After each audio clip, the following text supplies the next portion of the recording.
Hello students, this is professor Narayan Purohit. Once again आपका स्वागत है अपने यूट्यूब चैनल पे। बेटा चैप्टर नंबर 8 है आपका प्रोबेबिलिटी डिस्ट्रीब्यूशन, जो आपका टोटल 11 मार्क्स कवर करने वाला है। ये चैप्टर बहुत ही ज्यादा इंपॉर्टेंट है। मैथ्स 2 में सबसे हाईएस्ट वेटेज का चैप्टर है चैप्टर नंबर 8। बेटा इसमें ना टोटल 3 क्वेश्चन आ सकते हैं आपके एग्जाम में। 2024 एंड 2023 का क्वेश्चन पेपर मैंने देखा था, जिसमें टोटल 3 क्वेश्चन आए थे आपके प्रोबेबिलिटी डिस्ट्रीब्यूशन से, 4, 4 एंड 3।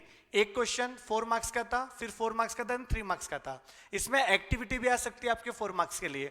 और 2022 के एग्जाम में ना एमसीक्यू भी आया था 3 मार्क्स के लिए। अगर मैं 22 की बात करूं 2022 की, तो उसमें ना आपको इसमें टोटल 3 मार्क्स के लिए एमसीक्यू आया था, देन 4 मार्क्स के 2 क्वेश्चन आए थे बेटा।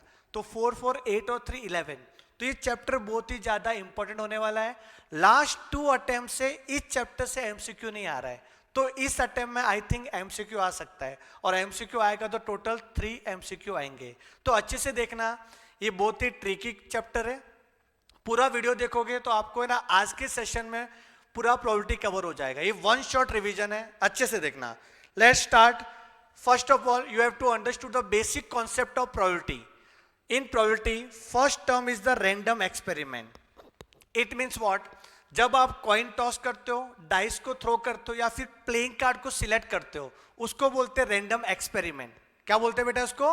Random experiment. उसके बाद जो रैंडम एक्सपेरिमेंट से मिलेगा, all possible outcomes from random experiment, that is known as sample space. For example, मैंने एक सिंगल कॉइन टॉस किया। अच्छा, कॉइन टॉस करूंगा तो क्या पॉसिबिलिटी आ सकती है? आइदर हेड और टेल। तो दो में से कोई भी एक आ सकता है अपना। तो ये 2 इवेंट आ रहे हैं ना, head and tail is the sample space. अगर आप डाइस को थ्रो कर रहे हो, लूडो खेलते हो, तो लूडो में अगर आप डाइस को थ्रो करोगे तो डाइस में टोटल 6 पॉसिबिलिटी आती है, 1 2 3 4 5 6। एंड प्लेइंग कार्ड में टोटल 52 प्लेइंग कार्ड्स होते हैं। तो ये आता है सैंपल स्पेस। अच्छा, सैंपल स्पेस हो गया। अब सैंपल स्पेस से जो हमें चाहिए, what we want is the event। देखो ऐसा क्वेश्चन आता है कि find the probability of getting 2 heads या 3 tails, ऐसा पूछ रहे लोग, तो उसको बोलते हैं इवेंट। अंडरस्टूड? ये बेसिक कॉन्सेप्ट है। उसके बाद हमें पढ़ना है रैंडम वेरिएबल के बारे में। ये रैंडम वेरिएबल क्या होता है? सी, ऐसा क्वेश्चन आया, find the probability of getting head when 3 coins are toss simultaneously. आपने 3 कॉइन को टॉस किया। अच्छा, हेड कितना आ सकता है? 0 टाइम्स आ सकता है, तीनों टेल आ गए तो 1 टाइम हेड आ सकता है, 2 टाइम आ सकता है, 3 टाइम आ सकता है, मैक्सिमम 3 टाइम हेड आ सकता है। तो 0 1 2 3 all are random variable. 0 1 2 3, because जो आपका एक्सपेरिमेंट होता है ना, वो भी रैंडमली होता है। तो जो ड्रॉ करने के बाद जो आएगा आउटकम, वो भी रैंडमली आएगा, तो उसको बोलेंगे random variable. Now random variable is of 2 types. First one is the discrete random variable and another is the continuous random variable. See, discrete means what? Discrete means countable. Discrete means countable set. May be finite or infinite. Non-negative integer. This is the example. Non-negative integer means from 0 to infinite. 0, 1, 2, 3, 4. But integer में होना चाहिए, not in fraction. For example, number of students in A class. अच्छा, class में कितने students हो सकते हैं? तो इंटीजर में होंगे ना, कि टोटल समझो 100 स्टूडेंट्स है या 150 स्टूडेंट्स है। क्या पॉइंट में होते हैं क्या कि अभी थोड़ा 50.7 स्टूडेंट्स आए? ऐसा नहीं बोल सकते आप। तो इंटीजर में आता है। तो number of students, number of children, number of patient in hospital and number of cars sold by the company. Clear है? यह आपके एग्जाम्पल है आपका रैंडम वेरिएबल जो डिस्क्रीट है उसका। Now continuous means what? Continuous means measurable. It means measurable, uncountably infinite, and it belongs to real numbers. For example, जो अपना इधर AC लगा हुआ है, इस AC का जो टेम्परेचर है उसको हम लोग मेजर करते हैं, और टेम्परेचर डेसिमल में भी जाता है। ठीक है ना, डेसिमल में भी होता है, फ्रैक्शन में। तो टेम्परेचर हो गया, हाइट हो गया, वेट हो गया, ये सब मेजर किया जाता है, तो उसको क्या बोलेंगे हम लोग? कंटिन्यूअस। बेटा सीए फाउंडेशन के सिलेबस में है ना, ये पूरा चैप्टर है आपका प्रोबेबिलिटी, जिसमें binomial, Poisson and normal distribution भी है। बट आपके इस सिलेबस में नॉर्मल डिस्ट्रीब्यूशन एप्लीकेबल नहीं है। आपके 12th स्टैंडर्ड में सिर्फ बाइनोमियल ही है एंड पॉइजन ही है। मतलब अपने को ज्यादा फोकस करना है डिस्क्रीट के अंदर। कंटिन्यूअस में आपका एक ही एक्सरसाइज है जो है 8.2, ये आपके कंटिन्यूअस वाला एक्सरसाइज है। देन 8.1, 3 एंड 4 आपका बिलोंग्स टू डिस्क्रीट वाला। अंडरस्टूड यहां तक? फिर आगे बढ़ते, पहला कॉन्सेप्ट है आपका प्रोबेबिलिटी मास फंक्शन। बेटा प्रोबेबिलिटी मास फंक्शन मतलब पीएमएफ। कौन से डिस्ट्रीब्यूशन को आप बोलोगे probability mass function? See here, दो कंडीशन सेटिस्फाई होना चाहिए। First condition is that our probability is always lies from 0 to 1। जो आपका पॉसिबिलिटी है, प्रोबेबिलिटी वो 0 और 1 के बीच में ही आना चाहिए, ठीक है। और दूसरा, जो आपने प्रोबेबिलिटी निकाली है उसको टोटल करोगे ना तो 1 आना चाहिए। अगर ये दोनों कंडीशन सेटिस्फाई हो रही है तो given function is the PMF function, PMF. इसका मैं कुछ एग्जांपल देता हूं आपको। आप 8.1 में आ सकते हो बेटा। 8.1 में थोड़ा सा एक क्विक रिवीजन है, ध्यान देना यहाँ पे सब लोग। 8.1 एक्सरसाइज जो आपके टेक्स्ट बुक में है 140 पेज नंबर पे। इन page number 140, see here, page number 140, question number 3, question number 3 says that we have to identify whether the given distribution is PMF or not. Question number 3, determine whether each of the following is a probability distribution. Give reason for that.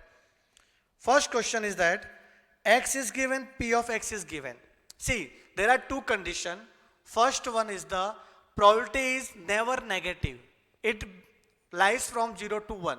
See, this is the probability 0.4, 0.4, 0.2. Means first condition is satisfied. The probability is between 0 and 1. Now second condition, the total probability should be 1. See here, 0.4 plus 0.4 plus 0.2 all together is 1. Understood? That it means question number 3 का 1 is the purely PMF function. Okay? बेटा ignore the value of x. x को देखना ही नहीं है। x is the random variable. random variable कुछ भी हो सकता है, बट प्रोबेबिलिटी कभी भी नेगेटिव नहीं हो सकती। अच्छा और भी देख सकते हैं, यहाँ पे देखो, ये स्ट्रेट फॉरवर्ड क्या लिखेंगे? Not a PMF, because one of the variable का जो प्रोबेबिलिटी है वो आपका नेगेटिव में आ गया, -0.1। ओके, नेगेटिव नहीं चलेगा, बाकी वैसे ही करना। अच्छा थर्ड वाला हो सकता है क्या? थर्ड वाला 0.1, 0.6 एंड 0.3, यस हो सकता है, बट अगर इसमें प्लस करूंगा कितना आ रहा है? 6 और 3 9 1 10, 1.0 मीन्स 1 आ रहा है। Yes, this is the PMF. Understood? अभी आपको समझ में आ गया रहेगा बेटा। अच्छा बताओ ये पीएमएफ है कि नहीं? फोर्थ वाला, क्या फोर्थ वाला पीएमएफ है? कमेंट करके बताना बेटा, फोर्थ वाला पीएमएफ है कि नहीं। बेटा फोर्थ वाले में देखो z का वैल्यू नेगेटिव है, तो क्या हुआ? रैंडम वेरिएबल नेगेटिव चलेगा, बट यहां पे जो p प्रोबेबिलिटी ऑफ z करके लिखा हुआ है, इसका टोटल करके मुझे बताओ फटाफट। इसका टोटल करके बताओ क्या ये हो रहा है कि नहीं हो रहा है। जल्दी से मैं वेट कर रहा हूं आप लोग का। जो फोर्थ वाला है, yes, all entries are positive हो रही है और ऐड करने पे 1 आ रहा है, 5 ना, यस हो रहा है, 1 हो रहा है। इसका मतलब फोर्थ वाला क्वेश्चन भी क्या आएगा? पीएमएफ आएगा। तो आपको ये समझ में आया मैं क्या बोलना चाह रहा हूं कि पीएमएफ में दो कंडीशन सेटिस्फाई होना चाहिए, दोनों। यहाँ पे एंड लिखा हुआ है, and, both should be satisfy. Now next one, cumulative distribution function. अब ये सीडीएफ क्या होता है? आपने ना स्कूल के टाइम पे पढ़ा रहेगा, frequency and cumulative frequency. Frequency आता था, कौन कितनी बार आया, और सीएफ कैसे निकालते थे? इसको यहाँ पे लिखते थे, then this plus this, this, ऐसे करते ना हम लोग एडिशन करके, वही होता है आपका क्यूमुलेटिव डिस्ट्रीब्यूशन फंक्शन। आपको ऐड करके लिखना है। For example, x is given, p of x is given.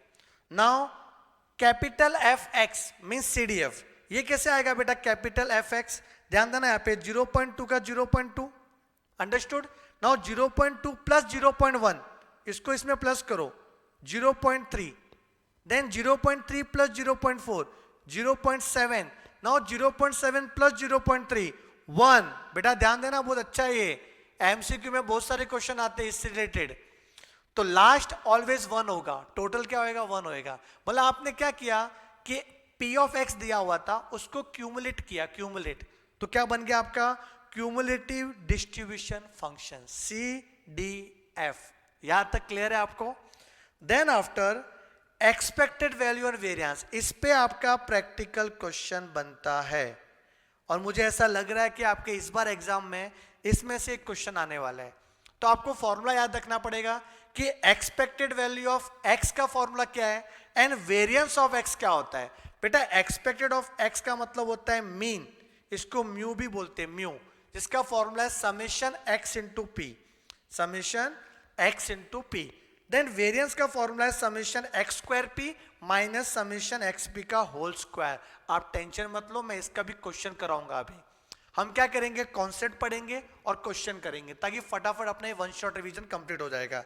अच्छा, वेरिएंस एंड स्टैंडर्ड डिविएशन का रिलेशन क्या होता है? Standard deviation is the square root of the variance, it means variance is greater than standard deviation. ये आपका concept है जो आपने 11th में पढ़ा था, chapter number I think second था, मेजर्स ऑफ डिस्पर्जन, उसमें आपने पढ़ा था ये। तो standard deviation of x is equal to square root of standard deviation of variance. तो वेरिएंस निकालोगे, उसका स्क्वायर रूट कर लो तो आ जाएगा स्टैंडर्ड डिविएशन। बेटा इसका क्वेश्चन तो बनता है। तो आ जाओ वापस से अपना 8.1 एक्सरसाइज पे। 8.1 में अपने को है ना expected value of x and variance का क्वेश्चन देखते हैं। आप मुझे बताओगे किधर है ये? चलो यहाँ पे देखते हैं हम लोग। ये क्वेश्चन मुझे दिख रहा है यहाँ पे, क्वेश्चन नंबर 9, 8.1 में क्वेश्चन नंबर 9। बेटा क्वेश्चन नंबर 8 है ना, ये भी मैं कराने वाला हूँ। ये 2023 में भी आया हुआ है, 2024 में भी आया हुआ है। तो मुझे ऐसा लग रहा है कि क्वेश्चन नंबर 9 आ सकता है आपका 2025 में। क्लियर है? तो question number 9, find expected value and variance of x using the following PMF. It is given that following functions is PMF. X and P of X is given. आप भी बेटा एक पेज ले लो, ब्लैंक पेज ले लो। Question number 9 में लिख रहा हूं, आप भी लिखो इसमें क्या क्या दिया हुआ है। X and P of X, X and probability. X is from -2, -2, -1, 0, 1, 2. Clear? 0, 1, 2. Now the probabilities of respective random variable is 0.2, 0.3, then after 0.1, okay, 0.15, then 0.25. Okay. Now this is the question. X and Px is given. We have to find the expected value of x. First of all, write the formula. Expected value of x is nothing but summation x into p. We have to multiply first and second column. X multiply p. Point -2 into 0.2 minus 0.4, then minus 0.3. Be careful. 0 into 0.1 is the 0. 1 into 0.15. 0.15 and 2 into 0.25 is 0.5. Now add. Plus plus को पहले plus कर दो and minus minus भी plus होता है। This is 0.65, 0.15 plus 0.5 कितना होगा? 0.65 and negative negative means 0.4, 0.3 minus 0.7, it comes to minus 0.05. Bits 7.7 means 0.70। याद रखना बेटा, ये 0.7 को 0.70 लिख सकते हैं, 70। तो आपको 70 में से 65 माइनस करना पड़ेगा ना, तो देखो 0.05 आएगा। And sign of greater number तो माइनस 0.05, यहाँ लिख लो 0.05 आपका ये नेगेटिव में आ जाएगा। यहां तक क्लियर है बेटा? Then variance of x. What is the formula of variance of x? Yes, tell me. Summation x square p minus summation x p the whole square. देखो फॉर्मूला रट्टा मारो, कॉलम रटने का नहीं कि कॉलम क्या ड्रॉ होगा। Based on formula we have to prepare the columns.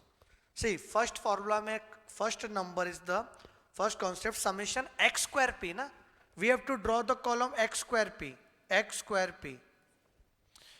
कौन से दो कॉलम का मल्टीप्लीकेशन एक्स स्क्वायर पी होएगा बेटा? कौन से दो कॉलम का? First column and third column. See x and x p कितना होता है, करो एक्स इंटू एक्स पी करो, एक्स इंटू एक्स पी क्या होता है, एक्स स्क्वायर पी, हो रहा है कि नहीं, एक्स स्क्वायर पी। तो इन दोनों को मल्टीप्लाई करना है। अगर आप चाहो तो एक और एक्स्ट्रा कॉलम बना सकते थे, एक्स का square then x square into p, तो लेंदी हो जाएगा। यहाँ पे हो रहा है ना first column and third column. बेटा जब वही सफेदी कम दामों में मिले तो वो क्यों ले, ये ना ले ले, तो भाई ऐड आता था फेना ही लेना। तो यहाँ पे देखो बेटा जो अच्छे से हो वो करना है अपने को। तो x square P first column and third column को मल्टीप्लाई करेंगे, तो -2 का मल्टीप्लाई करेंगे हम लोग -0.4 में, तो आएगा 0.8 पॉजिटिव हो जाएगा, negative negative plus, then -1 and ये 0.3, then 0.15 into 1 0.15, again 2 into 0.5 is 1। Now add, तो एडिशन में देखो 0.80 लिख सकते हैं हम लोग इसको, ऐसा इसको 1.00 लिख सकते हैं। अब फर्स्ट डिजिट देखो 5 है, देन 8 और 3 11 और 1 12, 12 का 2 कैरी 1, तो 2.25। अंडरस्टूड, ये इजी तरीका है उसको प्लस करने का। आप डेसिमल के आगे दो डिजिट में कन्वर्ट कर लो उसको, क्लियर। तो 2.25 right here, 2.25 minus summation XP का होल स्क्वायर। बेटा समेशन एक्सपी का मतलब क्या हुआ, ये आपने ऑलरेडी कैलकुलेट किया है। समेशन एक्सपी इज -0.05, तो -0.05 का होल स्क्वायर, अगेन 2.25 माइनस इसका स्क्वायर कर दो 0.0025, 5 5 जा 25, एंड 2 और 2 4 के बाद डेसिमल लगेगा, माइनस का स्क्वायर पॉजिटिव हो जाएगा। अच्छा इसको माइनस करो 2.25 देन 0.0025, तो डेसिमल के आगे 4 डिजिट है, ऊपर भी आप काम करो 4 डिजिट ले लो, 0 0 कर लो, माइनस करेंगे तो यहाँ पे 75 आ जाएगा, ये 24 हो जाएगा, 2.2475। This is the expected value of x and variance of x। ये इसका सॉल्यूशन हो गया बेटा क्वेश्चन नंबर 9 का। तो ऐसे क्वेश्चन आएंगे तो आप कर सकते हो, इसके लिए आपको फॉर्मूला याद चाहिए, फॉर्मूला याद रहेगा तो आप ये भी कर पाओगे। आई थिंक आपको ये समझ में आ गया रहेगा, ठीक है। कभी कभी क्या होता है बेटा, यहाँ तो देखो बना के दिया था x is given, p of x is given, कभी कभी ये x और p ऑफ x नहीं देते इन लोग। मैं एक और क्वेश्चन कराना चाहूंगा जिसमें आपको है ना distribution function is not given and they are asking about the expected value of x and variance of x। See question number 16, this is the purely word problem. Here probability distribution function is not given. So first of all we have to prepare the distribution function, then apply the formula of expected value of x and variance of x. 70% of the members favor, 30% of oppose a proposal in a meeting. Meeting में कुछ proposal रखा रहेगा तो 70% बोलते हैं हाँ yes accept, then 30% नहीं हमें नहीं चलेगा। The random variable x takes the value 0 if member oppose the proposal and the value 1 if member is in favor. See here, question number 16, member favor and oppose the proposal ना, तो favor and oppose the proposal. See random variable means x and their probability. Here if members are in favor na, then take value 1, if members are opposite then takes value 0। तो 0 कब लेना है, जब opposite रहेंगे तो, ठीक है ना। तो एक काम करता हूं मैं ना, वेरिएबल को ऐसा लिखना चाहता हूं मैं 0 एंड 1, तो काम कर उसको चेंज कर लो। 0 कब लेने का, जब opposite रहेंगे तो, और फेवर रहेंगे तो क्या लेने का, 1 दे लेने का, तो अच्छा रहेगा 0 1, ऐसा अल्फाबेट, मतलब मैं सीक्वेंस फॉलो कर रहा हूँ नंबरिंग में, तो पहले 0 फिर 1, आप 1 0 भी लिख सकते हो आपकी मर्जी। बट यहाँ पे ये ध्यान देना, अगर आपने 0 लिखा एंड अपोज किया है तो अपोज का चांसेस कितना है, अपोज का चांसेस 30%, 30% मीन 0.3, एंड फेवर का चांस कितना है 70% mean 0.7। Now this is the PMF, आप चेक कर सकते हो पीएमएफ का कंडीशन क्या था, प्रोबेबिलिटी ऑफ x का टोटल होना चाहिए 1, तो टोटल करो px 1 आएगा, ठीक है बेटा, टोटल 1 आ रहा है। उसके बाद अगर आप देखोगे p ऑफ x में तो all entries are positive and between 0 and 1, तो क्लियर है। Now expected value of x का formula is summation x p, तो x into p then total, तो 0 इंटू 0.3 0, 1 इंटू 0.7 इज द 0.7, तो total will be 0.7. Again variance of x ना, formula is summation x square p minus summation x p का whole square, तो summation x square p, बताओ कैसे आएगा x square p बेटा, x और x p का मल्टीप्लीकेशन करोगे we get x square p, करके देख लो, x इंटू एक्स पी होता है एक्स स्क्वायर पी, तो first column and third column का multiplication 0 into 0, 1 into 0.7, total will be 0.7. Now write 0.7 here, minus का minus, summation x p is nothing but 0.7 का whole square, see here 0.7 minus 0.7 का whole square which is 0.49, okay, 0.7 into 0.7. Now reduce 0.7 minus 0.49,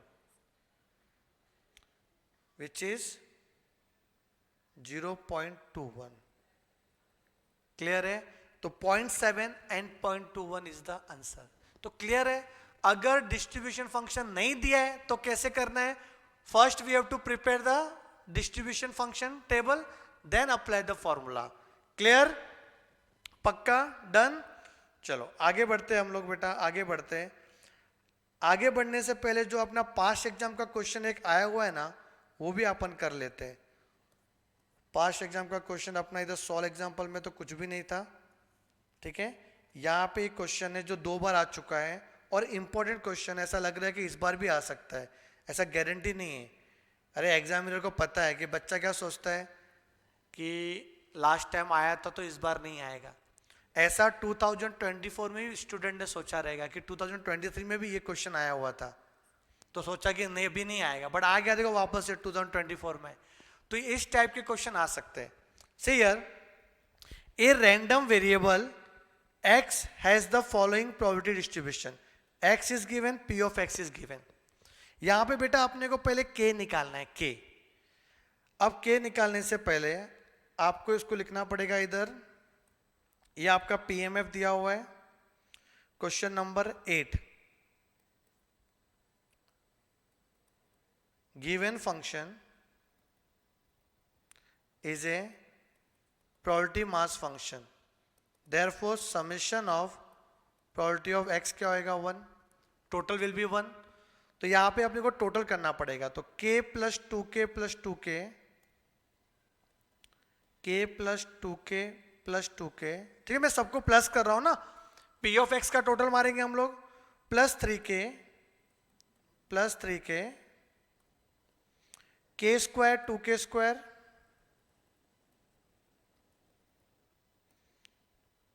seven के square plus के equals to 1. 1 2 3 4 5 6 7, हाँ 1 2 3 4 5 6 7. यहां तक clear है? यह अपन ने लिख लिया. अब हमें क्या करना है, इधर इसको सॉल्व करना है, सिंप्लीफाई करना है. पहले के को प्लस कर दो, के 2k 3k 4 5 6 7 8 9, तो 9k. नाउ k स्क्वायर, तो 1 और 2 3 एंड 7 10, तो 10k square plus 9k. And जो राइट हैंड साइड में 1 था उसको लेफ्ट में लेके आ जाओ, -1 equal to 0. This will become a quadratic equation जो आपने 10th स्टैंडर्ड में किया था. तो कैसे करना, देखो 10 जो है ए बी सी में, देखो फर्स्ट जो है ना ये 10 है, इधर a वैल्यू, b वैल्यू 9 है और c वैल्यू क्या है -1 है. तो a और c का मल्टीप्लाई करो, a और c का मल्टीप्लाई 10 इंटू -1 कितना होता है -10. ये कैसे आया -10, मैंने 10 इंटू -1 किया, मतलब a इंटू सी, यही रूल है अपना 10th स्टैंडर्ड वाला. तो -10 का ब्रेकअप करो, ऐसे 2 नंबर बताओ जिसको मल्टीप्लाई करने पे -10 आना चाहिए और ऐड करने पे कितना आना चाहिए, b का वैल्यू 9 आना चाहिए. तो वो नंबर है आपका 10 1 जा 10. तो 10 इंटू -1 कितना होता है -10, एंड 10 और -1 को प्लस करेंगे तो कितना आएगा 9 आएगा. तो नंबर आ गया 10 और -1. तो हम क्या करेंगे, जो b वैल्यू है मिडल वाला b वैल्यू, इसको स्प्लिट करके लिखना है. 9k की जगह पे आप 10k -k लिख सकते हो और -1 का -1, ये तो मालूम ही रहेगा आपको, मैं सिर्फ रिवीजन करा रहा हूँ आपके लिए। तो यहाँ पे इस दोनों में 10 के कॉमन रहेगा तो क्या आ जाएगा k+1, ठीक है। यहाँ पे -1 कॉमन ले लो, कुछ कॉमन नहीं है तो k+1 ये भी आ गया। तो अभी k+1 को कॉमन ले लो तो क्या बचेगा 10k - 1 = 0। अंडरस्टूड यहाँ तक? Then after k+1 = 0, 10k - 1 = 0, now k = -1, 10k = 1, k = 1/10। तो k का अपने को दो वैल्यू आया, but we know that our probability is in between 1 and 0, therefore k should not be equal to -1। तो आपका आंसर क्या आएगा पता है? अच्छा, k का वैल्यू -1 रखोगे तो वो तो 0 1 के बियॉन्ड चला गया ना, मतलब आपका 0 से कम आता है -1, तो नेगेटिव में भी तो आ ही नहीं सकता k का वैल्यू, बिकॉज k मतलब ये वाला वैल्यू हो गया ना। अगर यहाँ पे मैं लिखता हूँ -1, नहीं चलेगा बेटा, -1 थोड़ी हो सकता है इधर। तो आंसर क्या आएगा बेटा ऐसा k = 1/10, ये आपका आंसर आएगा। बस ये आंसर मिल गया, बाकी सब तो आप कर सकते हो। जैसे कि देखो सेकंड क्या बोला है, x का वैल्यू इज <3। बेटा <3 में क्या आएगा, <3 में ये दोनों आएगा k and 2k, तो k और 2k कितना हो गया 3k। मैं कर देता हूँ, एक क्वेश्चन कर लेता हूँ, ठीक है। कौन सा, ये वाला, ये तो फर्स्ट हो गया। सेकंड क्या बोला था आपने को, प्रोबेबिलिटी ऑफ x इज <3। अब <3 का मतलब क्या हुआ, x = 1 + x = 2, तो 1 का प्रोबेबिलिटी दिया हुआ है k, इसका दिया 2k, it comes to 3k and k is अभी फाइंड किया अपन ने 1/10, तो क्या आएगा आंसर 3/10। ऐसे आपको सब कुछ करना है, अभी आई थिंक आप कर सकते हो ये, ठीक है ना, क्लियर है? ये कर लेना। मार्च 2024 में भी ये सेम क्वेश्चन आया था, बट इसमें ये एक्स्ट्रा पूछा था इन्होंने, x is <3, x is greater 6। अच्छा, ग्रेटर 6 में क्या आएगा 7, और k का वैल्यू पुट कर लो, आंसर आ जाएगा आपका, ठीक है, पक्का। चलो आगे बढ़ते बेटा, आगे बढ़ते, बहुत ही मजेदार थ्योरी आगे। Now probability density function. अब ये पीडीएफ क्या होता है बेटा, पीडीएफ के लिए ना, पीडीएफ को आप है ना पीएमएफ से लिंक बिठाओ, दो होते हैं, एक तो पीएमएफ, एक पीडीएफ। बेटा पीएमएफ होता है आपका डिस्क्रीट डेटा में से, अगर कंटिन्यूअस डेटा रहेगा तो आ जाएगा पीडीएफ, जो अभी बता रहा हूं मैं आपको पीडीएफ। पीएमएफ में पहला कंडीशन क्या था, the probability of x should be in between 0 and 1। इसमें भी वही कंडीशन है कि जो आपका f of x है वो होना चाहिए बेटा ग्रेटर देन 0, 0 से बड़ा होना चाहिए वो, ठीक है ना, f of x, और 1 से कम ही होगा, तो ये भी वही कंडीशन दिया हुआ है। सेकंड कंडीशन क्या था पीएमएफ में, कि टोटल करने पे 1 आना चाहिए, प्रोबेबिलिटी ऑफ x का टोटल कितना आना चाहिए 1, बट इसमें 1 क्या आना चाहिए, इंटीग्रेशन 1 आना चाहिए, वहां पे टोटल 1 आना चाहिए, यहाँ पे इंटीग्रेशन 1 आना चाहिए। क्लियर है कि नहीं? तो ये बहुत इंपॉर्टेंट है, ये बहुत इंपॉर्टेंट है। मैं इसके एक क्वेश्चन कराता हूँ, पीडीएफ का एक क्वेश्चन मैं कराऊंगा, ठीक है ना, तो आपको ये समझ में आ जाएगा क्या है पीडीएफ। चलो करे क्वेश्चन, क्वेश्चन देखना, और जो मैं करा रहा हूँ देख लेना, इतना करके चलेगा ना आपका 11 मार्क्स मिल जाएगा आपको, टेंशन की बात ही नहीं है। 8.2 एक्सरसाइज है ये देख सकते हो इसमें,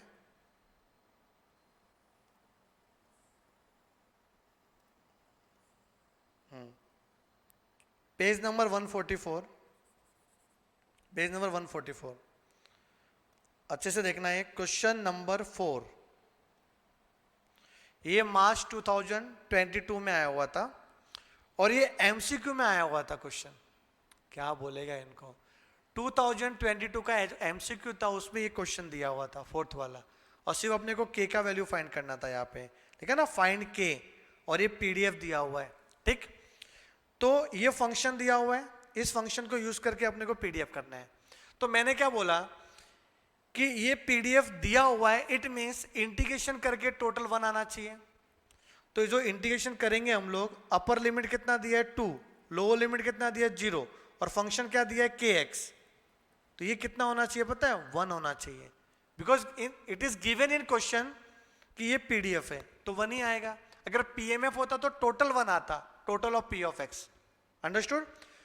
तो यहाँ पे इसको सॉल्व करते हैं बेटा, k का तो k ही होगा, कांस्टेंट है, बाहर ले लो, क्योंकि वेरिएबल के साथ है। अब वेरिएबल क्या है, इसमें x है, तो ये x के ऊपर कुछ नहीं है तो 1 छुपा रहेगा। तो इंटीग्रेशन क्या होता है बेटा, इंटीग्रेशन x क्या होगा, x रेज टू n, पता है आपको ये x raise to n plus 1 upon n plus 1 plus c। तो इंटीग्रेशन आपको याद आना चाहिए, जो मैथ्स 1 में आपने पढ़ा रहेगा, ठीक है ना। तो बेसिक फॉर्मूले इसमें काम आते हैं इंटीग्रेशन के। तो x पे कुछ नहीं है तो 1 छुपा रहेगा, तो क्या आएगा x पे 1 प्लस 1, तो 1 प्लस 1 क्या होगा 2, तो जो ऊपर आएगा वही नीचे आएगा 2, और upper limit 2 lower limit 0 equal to 1। अब अपने को वैल्यू पुट करना है, एक बार x की जगह पे 2 पुट कर लो, एक बार 0 पुट कर लो। तो x की जगह पे 2 पुट करेंगे तो क्या आएगा 2 का स्क्वायर 4, 4 अपॉन 2 के माइनस 0 पुट करेंगे तो 0 हो जाएगा, x का जगह पे 0 पुट करो 0 होने वाला है इक्वल टू 1। ये पता ना, पहले अपर लिमिट लिखते माइनस लोअर लिमिट पुट करने का, अपर लिमिट गिवन फंक्शन में then lower limit after integration, ठीक है। तो ये 2 2 जा 4, तो ये क्या आ गया 2k इक्वल टू 1, तो k इक्वल टू कितना आया 1 अपॉन 2, अंडरस्टूड। तो k का वैल्यू आ गया बेटा 1 अपॉन 2। तो कितना अच्छा क्वेश्चन था ये, क्लियर। अच्छा ये भी पूछा है अपने को ये वाला, तो ये कैसे निकालेंगे हम लोग बेटा, मैं आपको समझा देता हूँ क्या करना है। इसमें अपर लिमिट क्या है 1 upon 2, lower limit 1 upon 4, and function क्या दिया आपने को kx ना। अब तो k का वैल्यू तो आ गया अपना कितना 1 अपॉन 2, तो यहाँ पे अगर पुट करेंगे हम लोग 1 अपॉन 2x, तो क्या आएगा x अपॉन 2, तो function is our x upon 2, x upon 2 dx। इसको सॉल्व करना है अपने को, ठीक है। तो इंटीग्रेशन ले लेना, वैल्यू पुट करना, आंसर आ जाएगा आपका। क्लियर है आपको किस तरीके से सॉल्व करना है, ठीक है। चलो तो ये क्वेश्चन ऐसा था, वैसा ये भी क्वेश्चन है जो अपने को आ सकता है, इधर मैंने हाँ ये वाला,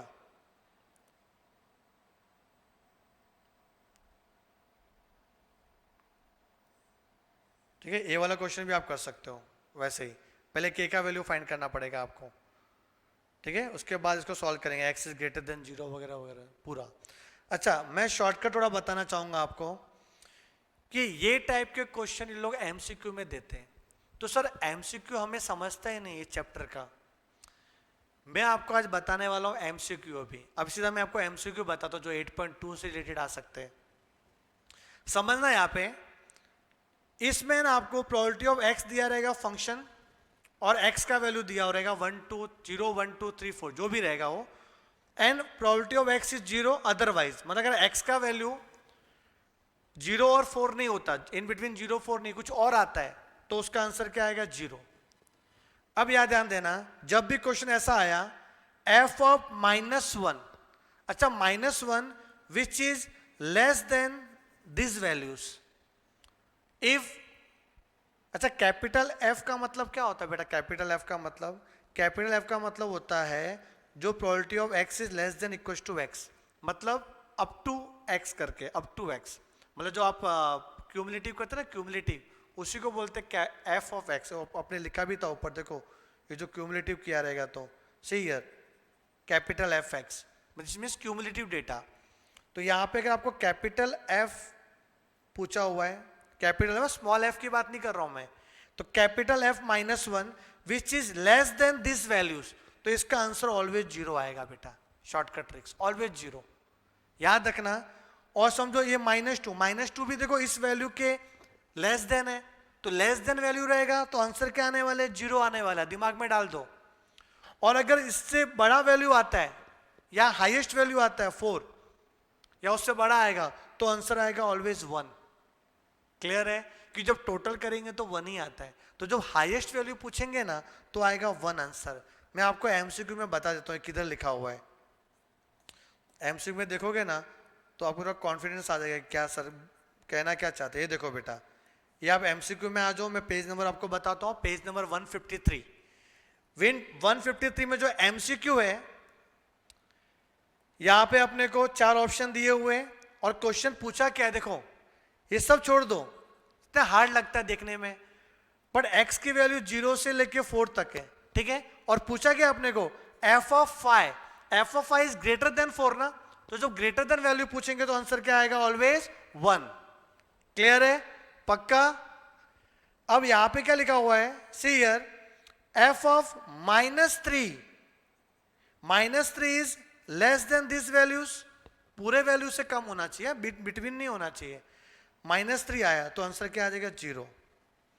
सर ऐसा नहीं आता, सपोज -3 आया, चलो ये तो मैंने बता दिया, आपको समझ में भी आ गया। यहां पे ऐसा पूछा होता f of 0, तो आप क्या लिखते हैं? कैपिटल F0 पूछता तो क्या लिखते हैं आप? बेटा कैपिटल F0 तो ये वाला वैल्यू है, सबसे बड़ा भी नहीं है सबसे छोटा भी नहीं है, इन बिटवीन वैल्यू है, तो क्या करेंगे बेटा? f of 0 का मतलब होता है यहां तक का टोटल, यहां तक का टोटल कितना है टोटल? यहाँ पे 0.3, 0.2, 0.5, तो ये क्या आएगा? 0.65, तीनों को प्लस कर दो बेटा, क्या आएगा? 0.65। समझ में आया आपको?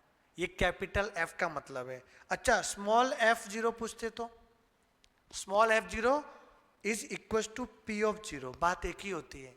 तो स्मॉल f0 आया ना तो P of 0 मतलब 0.15 लिख के आते, फिर अपन क्या लिख के आते? 0.15।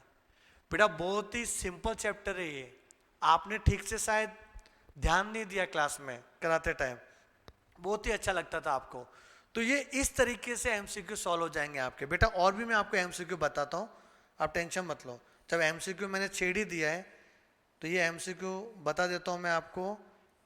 सी हियर, थर्ड वाला देखो, थर्ड वाला क्या बोल रहा है? थर्ड वाला आपको बता रहा है यहाँ पे कि if x is a discrete random variable takes the value this in this, तो summation of p of x क्या होता है? अगर डिस्क्रीट है मतलब pmf है, कंटिन्यूअस है मतलब pdf है, दोनों अलग अलग होता है। तो जब pmf है तो summation p of x is always 1। Clear?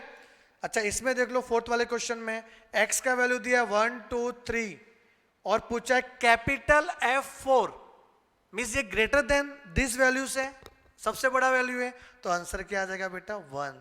अगर लेस देन दिस वैल्यू होता तो 0 आता। क्लियर है कि नहीं? अब तो आप समझ गए रहोगे बेटा। प्लीज अगर समझ गए रहोगे तो इस वीडियो को लाइक जरूर करना, कमेंट जरूर करना बेटा, बहुत ही मोटिवेशनल मिलता है जब आप लाइक शेयर और कमेंट करते हो तो। ठीक है, और क्या चाहिए हम गुरु जी को? ठीक है कि आप समझो अच्छे से और थोड़ा मोटिवेट हो। और कौन सा आपको रिक्वायरमेंट है वीडियो का, वन शॉट रिवीजन का, तो वो भी आप कमेंट करके बताना, मैं वो भी आपके लिए लेके आ जाऊंगा। ठीक है, अब यहाँ पे x का वैल्यू दिया है 0 1 2 3 4, ये x का वैल्यू है, और यहाँ पे लिखा है f of -1 which is less then this values, तो आंसर क्या आ जाएगा? 0 आ जाएगा। क्लियर है कि नहीं? और मैंने देखो इसमें क्वेश्चन नंबर 1 2 भी कर लेते हैं। जब डिस्क्रीट होता है, डिस्क्रीट देखो यहाँ पे मैं पहले बता देता हूँ, ये आई थिंक मैंने लिखा तो था इधर, हाँ लिखा था, देखो डिस्क्रीट का मतलब होता है काउंटेबल एंड कंटिन्यूअस का मतलब होता है मेजरेबल। तो यहाँ पे जो लिखा हुआ है the value of discrete random variable are generally obtain by counting, क्या आएगा? Counting, and in continuous generally obtain by measurement. Understood? Clear है? तो एमसीक्यू बहुत ही सिंपल है, सॉल्व नहीं करना है अपने को, सिर्फ कॉन्सेप्ट क्लियर रखना है। चलो यहाँ तक आई थिंक आपको पूरा क्लियर हो गया रहेगा। मैंने एक्चुअली हम प्रोफेसर का आदत है, एक बार जब घुस जाते हैं किसी कॉन्सेप्ट के अंदर ना, तो अंदर ही घुसते जाते और नॉलेज दे और नॉलेज दे, पर टाइम का बहुत ही शॉर्टेज है। हम आ जाते हैं आगे कॉन्सेप्ट में। आगे कॉन्सेप्ट है आपका बाइनोमियल डिस्ट्रीब्यूशन। बेटा ये बाइनोमियल डिस्ट्रीब्यूशन आपके जीवन में क्यों आया? क्या आपको तकलीफ देने के लिए आया ये? नहीं बेटा, इसके वजह से ना आपकी जिंदगी बहुत आसान हो गई है। फॉर एग्जाम्पल अगर मैं ऐसा बोलूं कि टोटल मैंने ना 10 कॉइन टॉस किए, 10 कॉइन टॉस किए और उसका सैंपल स्पेस लिखना है, क्या आप लिख पाओगे? बहुत टाइम कंज्यूमिंग हो जाएगा। तो जब भी नंबर ऑफ ट्रायल ज्यादा होता है ना, तो बाइनोमियल से सॉल्व किया जाता है प्रोबेबिलिटी। समझो अगर मैं सिंगल कॉइन टॉस करता हूं और हेड आना चाहिए, तो उसका चांस 1/2 आएगा कि टोटल सैंपल स्पेस तो 2 ही होते हैं, हेड एंड टेल। तो नंबर ऑफ फॉर्मूला क्या था? पी ऑफ ए का, आपने पढ़ा रहेगा स्कूल के टाइम पे, P of A equal to number of A upon number of S. तो नंबर ऑफ एस तो ढूंढना पड़ता है ना अपने को। अगर आपका ट्रायल ज्यादा होता है तो it is difficult to write the sample space of your random experiment, so that binomial comes into picture. तो यहाँ पे एक फॉर्मूला है, वो फॉर्मूला आपको याद रखना है। तो बाइनोमियल डिस्ट्रीब्यूशन का देखो मीनिंग क्या है, ये बर्नौली ट्रायल उसने बनाया था, हमारे मैथमेटिशियन थे बर्नौली करके, उन्होंने ये इंट्रोड्यूशन किया था बाइनोमियल का। बेटा बी आई का मतलब होता है bi, bi means two, and nomial का मतलब होता है outcomes. Any distribution having two outcome associates, success और फेलियर, दो होते हैं आउटकम्स, सक्सेस और फेलियर। तो उस केस में क्या होगा कि बाइनोमियल डिस्ट्रीब्यूशन अप्लाई होगा। इसमें आपको याद रखना है कि x follows binomial distribution having parameter n and p। अब p of x equal to x का फॉर्मूला है n c x p raise to x q raise to n minus x। मैंने याद कैसे करवाया था आपको ये पता है, n c x p x q n minus x, n c x p x q n minus x। इस तरीके से आपको याद रखना है n c x p x q n minus x, ठीक है, तो याद हो जाएगा आपका ये। अब ये C का मतलब होता है कॉम्बिनेशन, तो कुछ कॉम्बिनेशन का कॉन्सेप्ट भी आपको क्लियर होना चाहिए, परमुटेशन कॉम्बिनेशन वाला कॉम्बिनेशन। देन P के पावर x, Q के पावर n माइनस एक्स। अब बेटा n का मतलब होता है नंबर ऑफ ट्रायल, मतलब आपने कितनी बार ट्रायल किया है, मतलब आपने एक्सपेरिमेंट कितनी बार किया। समझो मैंने कॉइन टॉस किया 10 टाइम्स, तो n इक्वल टू 10 आ जाएगा। सपोज मैंने डाइस को थ्रो किया 5 टाइम्स, बेटा 2 बार डाइस को थ्रो करते ना हालत खराब हो जाती है। देखो 1 1 1 2 1 3 1 4 1 5 1 6 ऐसा लिखते थे अपन, 2 1 2 2 2 3 ऐसा, टोटल 36 पॉसिबिलिटी होती थी जब 2 डाई को थ्रो करते थे। तो अगर आपने 5 डाइस को थ्रो किया तो n इक्वल टू 5, तो n मीन्स रैंडम एक्सपेरिमेंट आपने कितनी बार थ्रो किया हुआ है। देन x का मतलब होता है बेटा, x का मतलब होता है नंबर ऑफ सक्सेस, कि आपको सक्सेस कितनी मिलेगी। अब ये किस पे डिपेंड है पता है, नंबर ऑफ सक्सेस, कि आपको क्वेश्चन में पूछा क्या है। अगर क्वेश्चन में हेड के बारे में पूछा है, हेड आना चाहिए, तो हेड आना इज द सक्सेस। तो आपको x का अजम्पशन लेना पड़ेगा। We assume x as what they ask in question. बेटा वर्ड प्रॉब्लम में ध्यान देना, इसमें बहुत कंफ्यूजन होता है। मैं इसके जस्ट बाद 8.3 वाला एक्सरसाइज कराने वाला हूं, वर्ड प्रॉब्लम वाला। तो क्या लिखा है, we assume x as What they ask in question, question में क्या पूछा हुआ उसको क्या बोलेंगे अपन, x बोलेंगे। उसके बाद p का मतलब होता है प्रोबेबिलिटी ऑफ सक्सेस। अब ये कैसे आएगा, तो देखो x का आपने अजम्पशन क्या लिया है, तो उसके आने का चांस, और वो उसके लिए आपको ये अज्यूम करना पड़ेगा कि आपने समझो एक ही बार रैंडम एक्सपेरिमेंट किया है। क्या लिखा देखो, टू फाइंड p फाइंड करने के लिए we assuming n equal to 1। Suppose कि मैंने ना 10 टाइम्स कॉइन टॉस किया, 10 टाइम्स, और मुझे 7 हेड आना चाहिए। तो पहले मैं x क्या अज्यूम करूंगा, let x equal to number of heads, ठीक है। अब p क्या लूंगा मैं, p कि हेड आना चाहिए, तो मैं ये अज्यूम करूंगा कि मैंने एक ही बार कॉइन टॉस किया। जब एक बार कॉइन टॉस करता हूं तो हेड आने का चांस क्या होता है, 1/2, तो p क्या आ जाएगा बेटा 1/2। तो p जब भी निकालते हो ना तो दिमाग में ये मत डालना कि आपने 10 टाइम्स कॉइन टॉस किया था। अब ये अज्यूमिंग करो कि आपने एक ही बार रैंडम एक्सपेरिमेंट किया है, तो सारे क्वेश्चन में ऐसे ही करके p कैलकुलेट करना पड़ता है बेटा, यही लॉजिक है यहाँ पे। तो जब भी p निकालते हो ना तो ये दिमाग में रखना है कि आपने ओनली 1 टाइम्स रैंडम एक्सपेरिमेंट किया है, ओके। फिर इसके बाद में p का मतलब क्या, it is probability of x, कि x की क्या प्रोबेबिलिटी उसको p बोलेंगे। और q का मतलब होता है probability of failure, which is nothing but 1 minus p। p में p को 1 से माइनस कर दो तो q आ जाएगा आपका, ओके। क्लियर है ये आपका बाइनोमियल डिस्ट्रीब्यूशन का कॉन्सेप्ट था। तो कुछ क्वेश्चन करता हूं उसका मैं, जो एग्जाम में आए हुए, तो आपको एकदम समझ में आ जाएगा क्या था। तो 8.3 एक्सरसाइज है ये, 8.3 देखो 8.3 है, इसमें ना एक क्वेश्चन सॉल्व एग्जाम्पल वाला क्वेश्चन है, जो अपने को है ना 2024 में आया हुआ है। ये 2024 में 3 मार्क्स के लिए आया हुआ है, ठीक है। देखने जरा देखो कहाँ से क्वेश्चन डालते हैं ये लोग एग्जाम में ना, सॉल्व एग्जाम्पल में से क्वेश्चन दे सकते हैं, मिसनीनियस में से भी दे सकते हैं, ठीक है ना। एक्सरसाइज के तो देते ही देते हैं, ये लोग एक्स्ट्रा क्वेश्चन भी दे सकते हैं वहां से। मतलब जो भी है आपका टेक्स्ट बुक में से ही आने वाला है, जो गवर्नमेंट टेक्स्ट बुक है उसी में से आने वाला है, बाहर का कुछ भी नहीं आएगा, और पूरा वर्ड टू वर्ड सेम ही आएगा बेटा। The eggs are drawn successively with replacement from a lot containing, एक गलत छपा है, फ्रॉम ए लॉट कंटेनिंग, या लिखो एक्स्ट्रा 10x।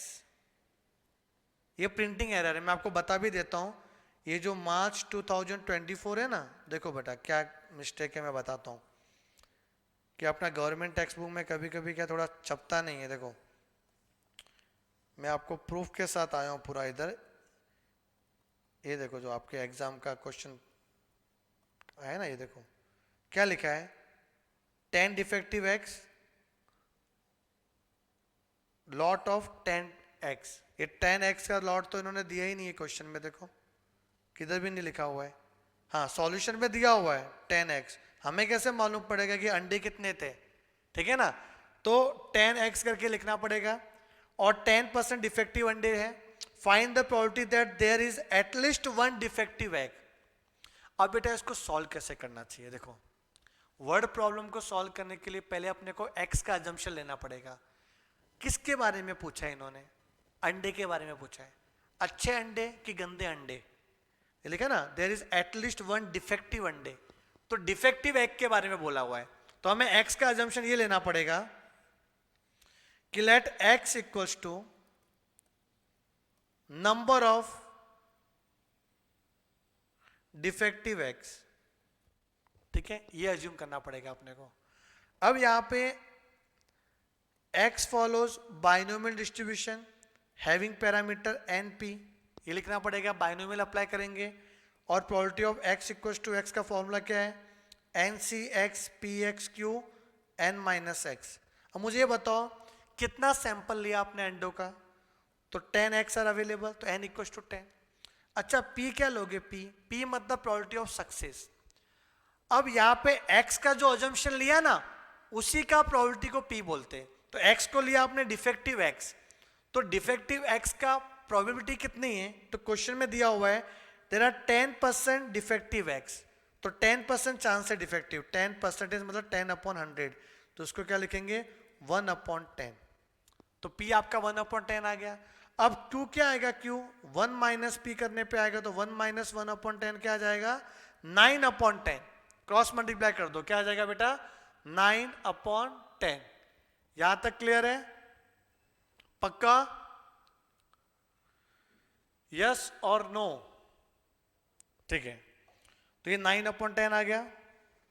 अब क्वेश्चन में बोला है find the probability that there is at least 1 defective, तो पहले तो इसको अरेंज कर लो, n की जगह पे 10 रखो, x कितना है अपना वो आएगा आगे, तब लिखेंगे हम लोग x का वैल्यू, p का value 1/10 raise to x, q का वैल्यू 9/10, n माइनस x मतलब 10 minus x, 10 minus x, clear है। अब क्या करना है इधर, अब अपने को लिखना है probability of at least 1 defective,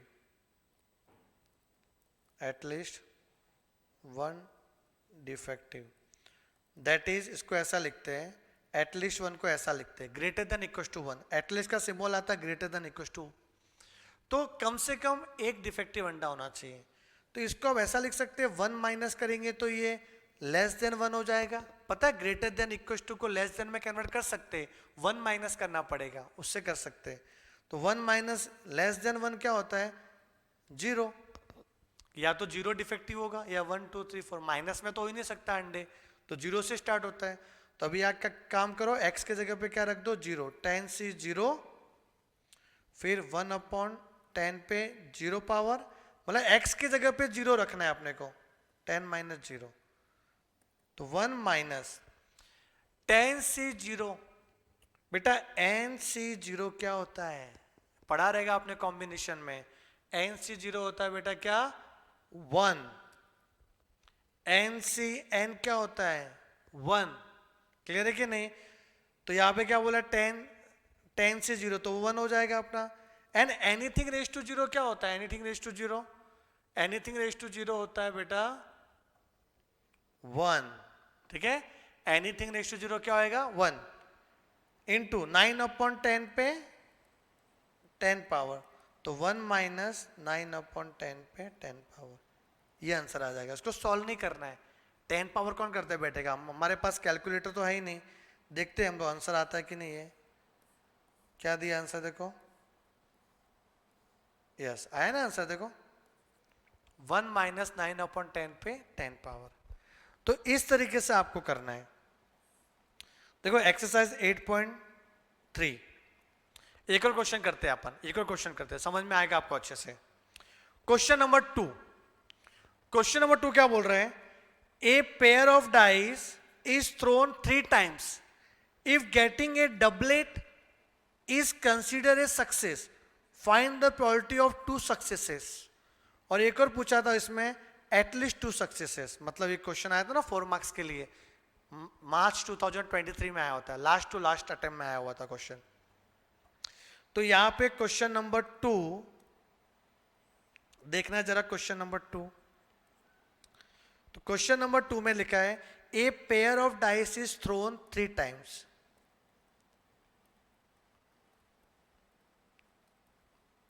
is thrown 3 times, therefore n equals to 3। बेटा इसका मतलब क्या हुआ पता है? ए पेयर ऑफ डाइस का मतलब होता है कि आप सिंगल डाई नहीं, आप डबल डाई हाथ में रखे हो। There are total 2 dice available, and इस 2 डाइस को आपने कितनी बार? 3 बार थ्रो किया, 1 2 3, टोटल 6 डाइस दिख रही है अपने को। कहने का मतलब ये, तो ये pair of dice is throne 3 times. तो एक बार में अपन पेयर ऑफ डाइस थ्रो कर रहे हैं, मतलब एक डाई कोई थ्रो नहीं कर रहा है, 2 डाई थ्रो किया, वापस से 2 डाई 2 डाई, तो पेयर ऑफ डाइस, जोड़ी जोड़ी, ठीक है ना, तो पेयर ऑफ डाइस, तो 2 डाइस आर थ्रोन साइमल्टेनियसली, वो भी 3 टाइम्स किया अपन ने। ओके, जब आप single pair of dice throw करते हो ना, तो 36 पॉसिबिलिटी आती है बेटा। आपके पास 2 डाइस है, आप थ्रो करो, कितने सैंपल स्पेस होंगे पता है? टोटल 36। 1 1 आ सकता है, 1 1 1 2 1 3 1 4 1 5 1 6, फिर सेकंड रो में 2 1 2 2 2 3 2 4 2 5 2 6। याद आ रहा है कि नहीं आ रहा है? पूरा 36 पॉसिबिलिटी होती है। ओके, अब अपने को x क्या अज्यूम करना है? लेट x इक्वल टू क्या अज्यूम करेंगे आप लोग?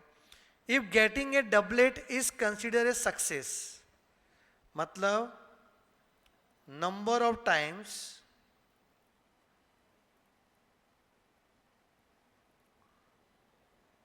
डबलेट, ठीक है ना, नंबर ऑफ टाइम्स क्या लिखा है यहाँ पे?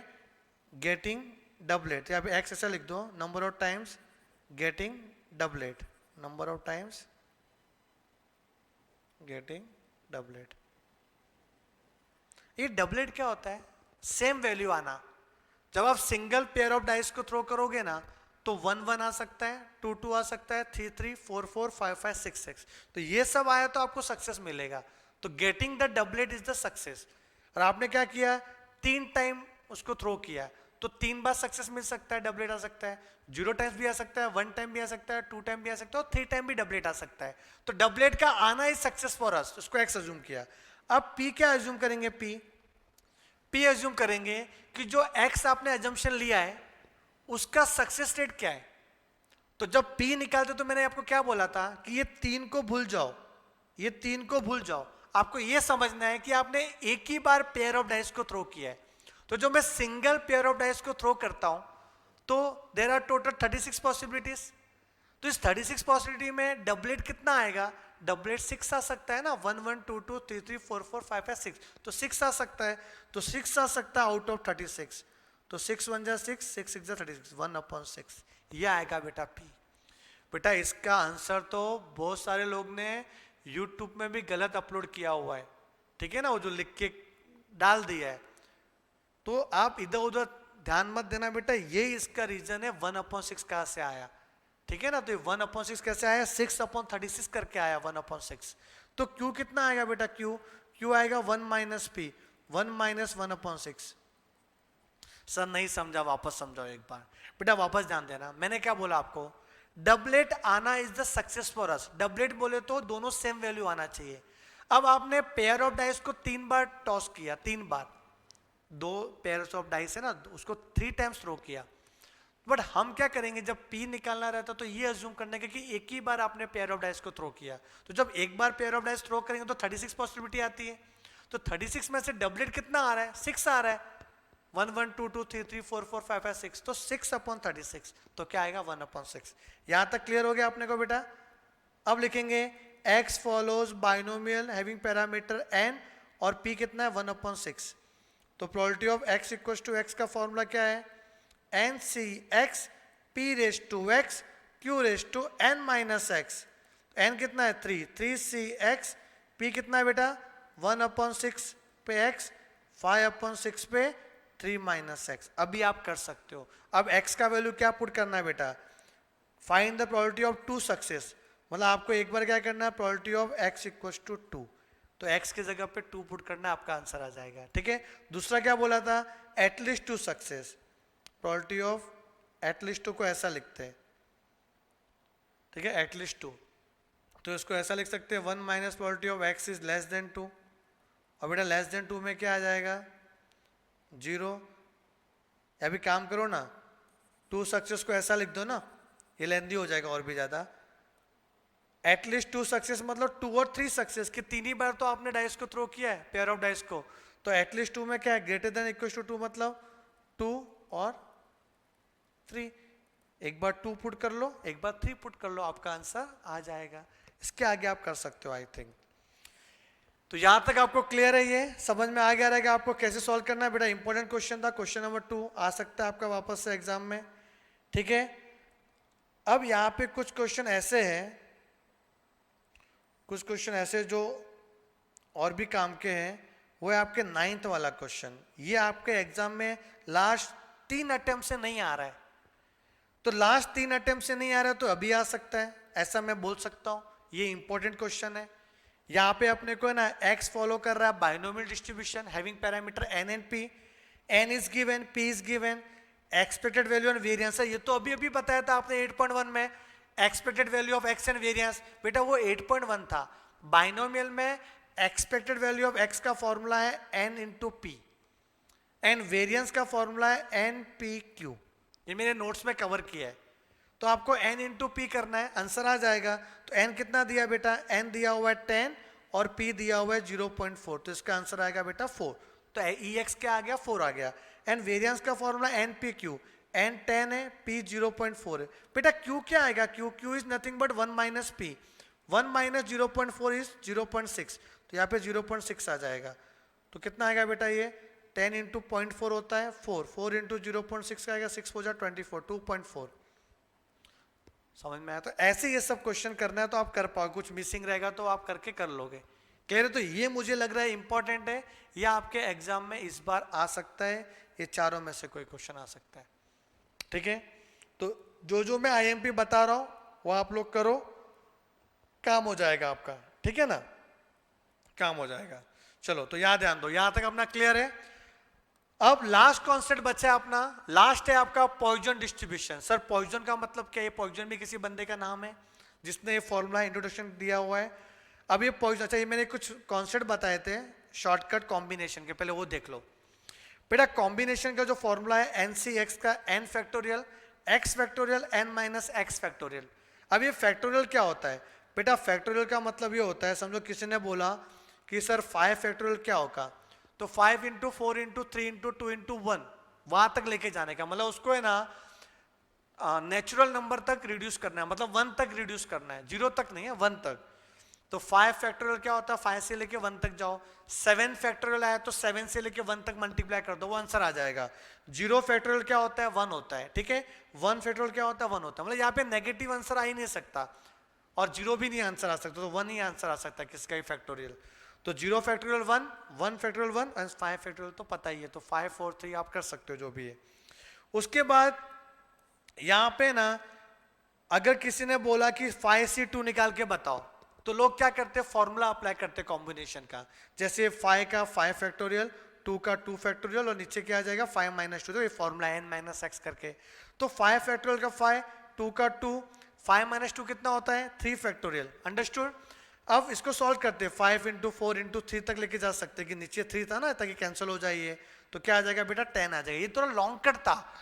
अब शॉर्टकट क्या है, 5C2 आया ना, तो 5C2, तो 5 को 2 कदम पिछू, मतलब 5 इंटू 4 तक ही रखना है, 5 इंटू 4 पूरा पीछे लेके मत जाओ, 5 इंटू 4 इंटू 3 इंटू 2 इंटू 1, क्योंकि नीचे 2 है ना, तो 2 स्टेप डाउन, 5 इंटू 4 एंड 2 का पूरा डाउन, अपॉन को पूरा डाउन करना है, 2 तो 2 फैक्टोरियल पूरा नीचे। मतलब ऐसा मैं वापस बताता हूं, अगर समझो 8C3 आया तो आप कैसे करोगे शॉर्टकट में, 8 को 3 स्टेप डाउन, 8 इंटू 7 इंटू 6, वैसे 8 स्टेप डाउन जा सकता है 1 तक, बट आपको 3 नीचे 3 तक ही लेके जाना है, ये शॉर्टकट मेथड है, ये आपको एग्जाम में भी करना है। एंड नीचे 3 है ना, तो 3 को पूरा डाउन, तो 3 पूरा डाउन, 3 इंटू 2 इंटू 1। अब इसको सॉल्व कर लो, 3 2 जा 6, 7 8 जा 56, करके देखना 56 ही आ रहा है आपका। क्लियर है कि नहीं? तो ये है। और ये कुछ पॉइंट जो मैंने लिखा हुआ है आपको बताया भी था कि NC01 होता है, NCN1 होता है, ये याद करना पड़ेगा बेटा। ये अभी पास्कल ट्रायंगल से ये सब किया है, अभी इतना टाइम नहीं कि मैं आपको पूरा वो पास्कल ट्रायंगल भी बताऊं, बहुत ही सिंपल तरीका था वो भी करने का। तो ये सब रूटीन लेक्चर में होते हैं, अभी टाइम इतना है नहीं बेटा। ये भी समझो NCR को NCN-R लिख सकते हैं, मतलब 8C3 को आप है ना 8 माइनस 3 कितना होता है, 8 माइनस 3 5, तो इधर 8C5 भी लिख सकते हैं, दोनों का आंसर सेम ही आएगा। ये वाला प्रॉपर्टी बोल रहा है, प्रॉपर्टी नंबर 4 काम आता है अपने को ये वाला भी। चलो ठीक है यहाँ तक। See the last concept of our chapter number 8, Poisson distribution. When we have n very large, means आपने सपोज है ना रैंडम एक्सपेरिमेंट किया, आपने एक्सपेरिमेंट किया समझो 100 टाइम्स, मैंने 100 टाइम्स कॉइन टॉस किया, मैंने 200 टाइम्स कॉइन टॉस किया, तो कितना लार्ज हो रहा है। तो जब आप ज़्यादा टाइम एक्सपेरिमेंट करते हो ना तो सक्सेस रेट कम हो जाती है। फॉर एग्जाम्पल समझो मेरे पास एक कॉइन है और मुझे ऐसा बोले कि अब एक कॉइन टॉस करो, हेड आना चाहिए, करते रहो कॉइन टॉस जब तक हेड ना आ जाए। तो मैं कितनी बार करूंगा, मेरा आ सकता है ना, मेरा कॉइन टॉस के हेड आ गया, एक ही बार में आ सकता है हेड। अब मैं इसको ट्रायल को बढ़ा देता हूँ, समझो मेरे पास अभी 5 कॉइन है और 5 कॉइन को टॉस करना है और 5 में हेड आना चाहिए। आ सकता है? हाँ आ सकता है सर, टाइम लगेगा लेकिन आ सकता है। पर सपोज मेरे पास 100 कॉइन है और पूरे 100 में हेड आना चाहिए, आ सकता है? आ सकता है, शायद 1-2 जन्म लेना पड़े आपको बेटा, बहुत टाइम कंज्यूमिंग प्रोसेस हो जाएगा। 100 कॉइन एक साथ टॉस कर रहा हूं, सब में हेड आना चाहिए, मतलब सक्सेस रेट इज बहुत ही कम है। तो सक्सेस रेट है ना क्लोज टू 0, मतलब हो ही नहीं सकता, बहुत ही कठिन है होना ऐसा, कुछ चमत्कार ही हो सकता है ऐसा, ठीक है ना। तो क्या लिखा है यहाँ पे, when n is very large so that p is very small, means p tends to 0, ठीक है, और n टेंड्स टू इनफाइनाइट, बहुत बड़ा है। तो इस केस में क्या होगा, we have to follow Poisson distribution. तो x follows Poisson distribution having parameter m, इसमें एक ही पैरामीटर होता है m, ठीक है, m मतलब मीन होता है। तो इसका फॉर्मूला क्या है बेटा, ये फॉर्मूला ऐसा है कि उठा उठा के पटक रहे, जिसकी सोच नेगेटिव है ना उसको मैंने उठाया, देखो m नेगेटिव था उसको उठाया, उसको जैसे पटका ना m क्या हो गया, पॉजिटिव हो गया बेटा, m क्या हो गया, पॉजिटिव। अब वापस मैंने x को उठाया और x को उठाया वैसे पटका वो चला गया पाताल के अंदर, पाताल लोक में चला गया। तो बेटा ये याद करने का टेक्निक है, e raise to minus m, और जब भी उठाते ना किसी को तो आवाज निकलती है e, तो क्या आया, e raise to minus m into m raise to x upon x factorial. बेटा इस तरीके से आपको याद रखना पड़ेगा, ठीक है। बाकी जैसा आपने याद किया वैसा याद कर सकते हो, ये तो अपना एक छोटा सा मेमोरी टेक्निक था जिसके थ्रू मैंने आपको याद करवाया, e raise to minus m into m raise to x upon x factorial. यहां तक क्लियर है बेटा। अब यहाँ पे m का मतलब होता है मीन का मतलब होता है n इंटू पी, और इसमें e का मतलब होता है 2.71828, जो आपको याद नहीं रखना है, इसे जनरल नॉलेज के लिए मैंने आपको बताया, काम का नहीं है, क्योंकि आपको क्वेश्चन में e raise to minus m का वैल्यू दिया रहेगा। अंडरस्टूड। अच्छा यहाँ पे देखो बाइनोमियल वर्सेस पॉइजन, बेटा बाइनोमियल में ना मीन का फॉर्मूला होता है NP, नारायण पुरोहित, ठीक है ना, और वेरिएंस का फॉर्मूला होता है NPQ, जब आप बोलते हैं NP ही क्यों, नारायण पुरोहित क्यों, तो NPQ। तो याद रखना मीन का फॉर्मूला है NP एंड वेरिएंस का फॉर्मूला है NPQ। अब बताओ मीन और वेरिएंस में बड़ा कौन हुआ, सर NPQ बड़ा होगा ना बाबा ना, NPQ कैसे बड़ा हुआ बेटा, Q का वैल्यू डेसिमल में होता है, तो जब डेसिमल का वैल्यू किससे मल्टीप्लाई होता है ना तो वो वैल्यू छोटा हो जाता है। तो mean is always greater than variance in case of binomial, mean is always greater than variance, ये भी आपके एमसीक्यू में आ चुका है, ठीक है ना। पॉइजन डिस्ट्रीब्यूशन में फॉर्मूला क्या होता है, मीन वेरिएंस दोनों सेम होते हैं, बिकॉज यहाँ पे सक्सेस रेट 0 के करीब होता है, तो Q 1 ही आएगा ना, तो 1 का मल्टीप्लाई करो तो वही आंसर आने वाला है। वो लॉजिक जाने दो, अब ये समझो कि पॉइजन में मीन और वेरिएंस दोनों का वैल्यू सेम होता है, NP इक्वल टू NP, ठीक है ना, मीन इक्वल टू वेरिएंस। तो यहाँ पे अपने ये पूरा थ्योरी कॉन्सेप्ट क्लियर हो चुका है। अब हम लोग 8.4 में आते और पॉइजन डिस्ट्रीब्यूशन के कुछ क्वेश्चन करते बेटा। अब ये क्वेश्चन देखो एक्टिविटी में भी आया हुआ है, 2022 में भी आया हुआ है, पेज नंबर 151 की बात कर रहा हूं मैं। पेज नंबर 151 में आ जाओ। See here example 2, solve example है। क्या लिखा हुआ है?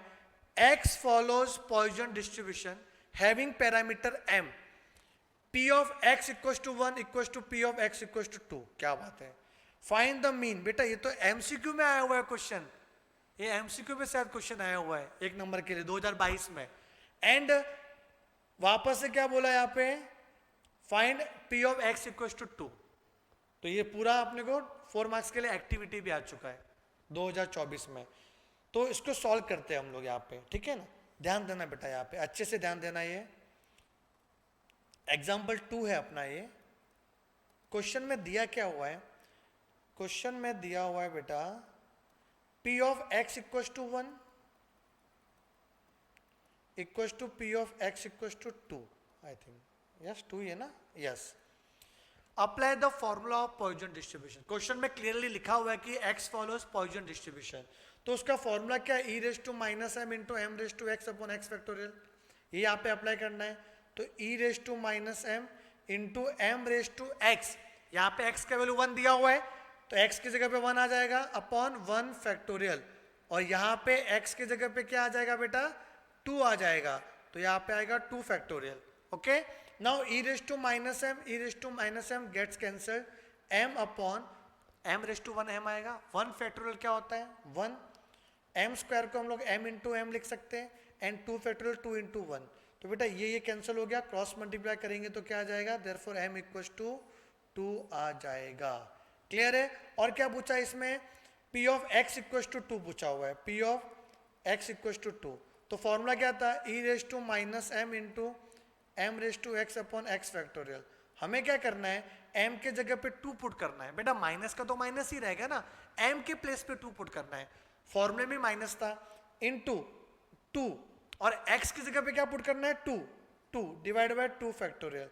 बेटा e raise to minus m किधर गया? ये रहा। बोला क्वेश्चन में दिया रहेगा, आपको ये याद नहीं रखना है कि e का वैल्यू 2.71828 है, वो याद नहीं करना है, ठीक है ना? दिया रहेगा 0.1353 इंटू 2 का स्क्वायर 4 अपॉन 2 फैक्टोरियल 2 इंटू 1 ना, तो 2 2 जा 4, तो मल्टीप्लाई कर दो, कितना आ जाएगा बेटा? 3 2 जा 6, 5 2 जा 10 का 0 कैरी 1, 3 2 जा 6 और 1 7, 2 1 जा 2, 0.2706। देख सकते हैं क्या ये आंसर है क्या अपने पास? वही आंसर होगा भाई, नारायण सर ने कराया तो वही होगा ना, 0.2706। क्लियर है? 0.2706। ओके, अब थोड़े और क्वेश्चन देखते हैं, अगर आए रहेंगे तो पास्ट एग्जाम के क्वेश्चन इसमें। ये लोग बहुत स्मार्ट है, देखो इन्होंने स्मार्ट गिरी क्या की पता है? 8.4 से तो कोई क्वेश्चन डाला नहीं, बट उन्होंने ना एक तो एग्जाम्पल से डाला, और प्लस इन्होंने ना ये एक्स्ट्रा क्वेश्चन है ना मिसलिनियस करके, उसमें से क्वेश्चन डाल दिया। देखो उसमें से एक क्वेश्चन डाला हुआ है पॉइजन डिस्ट्रीब्यूशन का, ये रहा, ये वाला 13 वाला क्वेश्चन। शायद आपने भी किया नहीं रहेगा, ये एक्स्ट्रा क्वेश्चन आप कहाँ करते हो? हम प्रोफेसर लोग बोल बोल के थक जाते हैं कि जो आपको सेल्फ स्टडी में करना है एक्स्ट्रा क्वेश्चन आप करते ही नहीं हो। ठीक है, ध्यान देना। इधर क्या है? ये यहाँ पे लिखा हुआ है टोटल,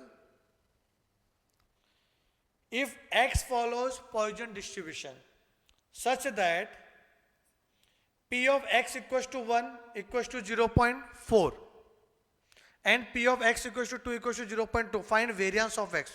अच्छा क्वेश्चन है, 3 मार्क्स के लिए। Question number 13, p of x equals to 1 is given as 0.4 and p of x equals to 2 is given as 0.2। Okay, अच्छा फॉर्मूला पॉइजन का अप्लाई होगा, लिखा भी ये पॉइजन डिस्ट्रीब्यूशन है करके। अगर बाइनोमियल लिखा होता तो बाइनोमियल का फॉर्मूला अप्लाई करते हैं हम लोग। तो यहाँ पे e raise to minus m into m पे x upon x factorial, x 1 था ना, तो इसको 1 फैक्टोरियल तो वही आएगा, e raise to minus m into m equal to 0.4 लिख सकते हैं। 1 फैक्टोरियल तो 1 ही होता है। यहाँ पे e raise to minus m into m का 2 अपॉन 2 फैक्टोरियल इक्वल टू 0.2, तो e raise to minus m into m square upon 2 into 1 equal to 0.2, तो 2 उधर जाएगा तो क्या आएगा, e raise to minus m into, अच्छा एम स्क्वायर को एम इंटू एम लिख सकते हैं, एम स्क्वायर क्या होता है एम इंटू एम, एंड 2 उधर गया तो क्या आएगा 0.4। अब बेटा इसको 1 ले लो, 1 इक्वेशन 1, थोड़ा स्मार्ट गिरी देखना, इसका वैल्यू 0.4 है, तो काम करते हैं ना, ये जो लिख रहा है ना ये इधर भी तो है सेम टू सेम, तो अब इसके जगह पे 0.4 लिख सकते हो ना, 0.4 इंटू एम इक्वल टू 0.4, और यह लिख लो फ्रॉम 1, इसको बोलते हैं स्मार्ट गिरी, ठीक है। तो ये 0.4 कैंसिल हो गया, तो m इक्वल टू क्या आ गया 1 आ गया बेटा, m 1 आ गया, तो हमें यहाँ पे m का वैल्यू फाइंड करना था, ठीक है। अब क्या लिखा, फाइंड वेरिएंस ऑफ x, अच्छा वेरिएंस पूछा था भाई, ये तो m आ गया, गलत हो गया ना, नहीं, या लिखता हूं मैं in Poisson distribution variance equals to mean, पता है कि नहीं, और मीन कितना आया 1, समझे। तो ऐसा लिखना पड़ेगा आपको कि वेरिएंस इक्वल्स टू क्या आ जाएगा अपना 1, तो वेरिएंस और मीन दोनों सेम रहेंगे, तो यहाँ पे भी क्लियर है आपको, अगर क्वेश्चन आया तो कर सकते हो, कॉन्सेप्ट क्लियर रहना चाहिए, ये सब भद्दे भद्दे क्वेश्चन मत देखो, जो मैं आपको करा रहा हूं उस पर फोकस करो बेटा, अब इतना टाइम नहीं है अपने पास। एक और लास्ट क्वेश्चन मेरा करने का मन हो रहा है, वो है क्वेश्चन नंबर 8, मैं एक्सप्लेन कर देता हूं आपको कि ये भी अपना 2022 में आया था, तो इस बार आ सकता है आपके एग्जाम में, ठीक है।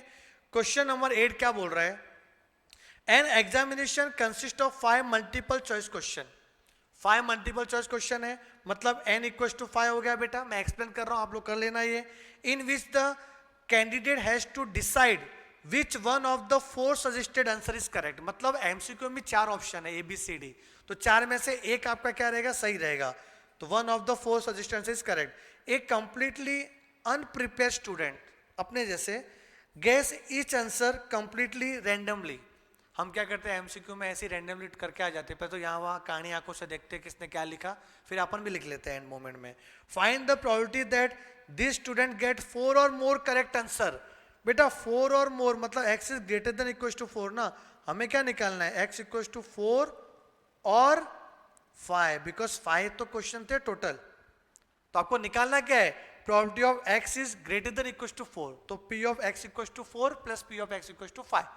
अब इसमें n तो 5 है, अब अपने को p चाहिए, p बताओ p क्या आ जाएगा, p निकाल लिया ना तो सम सॉल्व, p मतलब प्रोबेबिलिटी ऑफ सक्सेस। अच्छा x को क्या अज्यूम कर रहे हो अपन, सही आंसर कौन सा है, हमें करेक्ट आंसर ढूंढना है, तो x का मतलब होता है नंबर ऑफ करेक्ट आंसर।